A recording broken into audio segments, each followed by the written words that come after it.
அண்மைச் செய்தி சிவகங்கை மாவட்டம் மடப்புரத்தில் அஜித்குமார் மரண வழக்கு தொடர்பாக சிபிஐ அதிகாரிகள் விசாரணை மேற்கொண்டு வருகின்றனர். இதனை நாம் அண்மைச் செய்தியாக பார்த்து வருகிறோம். மடப்புரத்தில் சிபிஐ அதிகாரிகள் விசாரணை நடத்தி வருகின்றனர். மடப்புரத்தில் உள்ள திருமண மண்டபம் மற்றும் வர்த்தக நிறுவனங்களில் சிசிடிவி காட்சிகளை சிபிஐ அதிகாரிகள் ஆய்வு செய்து வருகின்றனர். இதனை நாம் அண்மைச் செய்தியாக பார்த்து வருகிறோம். அஜித்குமார் மரணம் பெரும் பரபரப்பை ஏற்படுத்தியிருக்கும் நிலையில் அஜித்குமார் மரணம் தொடர்பாக தற்போது சிபிஐ அதிகாரிகள் விசாரணை மேற்கொண்டு வருகின்றனர். இந்த நிலையில் மடப்புரத்தில் சிபிஐ அதிகாரிகள் விசாரணையை தொடங்கியிருக்கின்றனர். இது பற்றிய கூடுதல் விவரங்களோடு இணைகிறார் எமது சிவகங்கை செய்தியாளர் ராஜேஷ். அவரிடம் விவரங்களை கேட்டு பெறலாம்.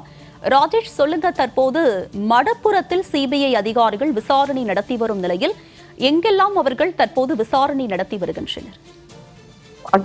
சிவகங்கை மாவட்டம் மடப்புரத்தை சேர்ந்த ஆலய காவலாளர் அஜித்குமார் கடந்த மாதம் ஒரு திருட்டு வழக்குல விசாரணைக்கு அழைத்து சென்ற போது காவல்துறையினால் அழித்து படுகொலை செய்யப்பட்டார்.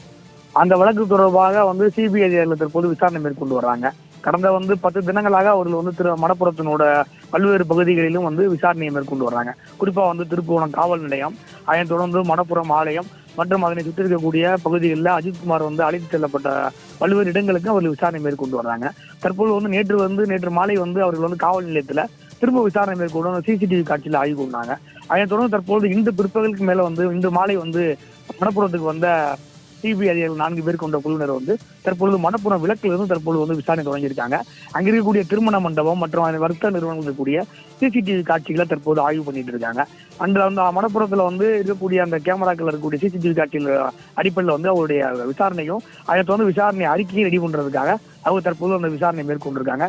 குறிப்பா இங்கிருந்து அடுத்தபடியாக அஜித்குமார் அழைத்து செல்லப்பட்ட பல்வேறு இடங்கள்ல அந்த விசாரணை, குறிப்பா அவருடைய ஒரு காபி டீ ஸ்டால்ல இருக்கக்கூடிய ஒரு சிசிடிவி காட்சி, அதை தொடர்ந்து அந்த பகுதியில் இருக்கக்கூடிய வர்த்தக நிறுவனங்கள் இருக்கக்கூடிய சிசிடிவி காட்சிகள், அப்புறம் ஆலயத்தினோட கோசாலை உள்ளிட்ட பல்வேறு பகுதிகளையும் 2வது கட்டமாக தற்பொழுது விசாரணை மேற்கொள்ள இருக்காங்க.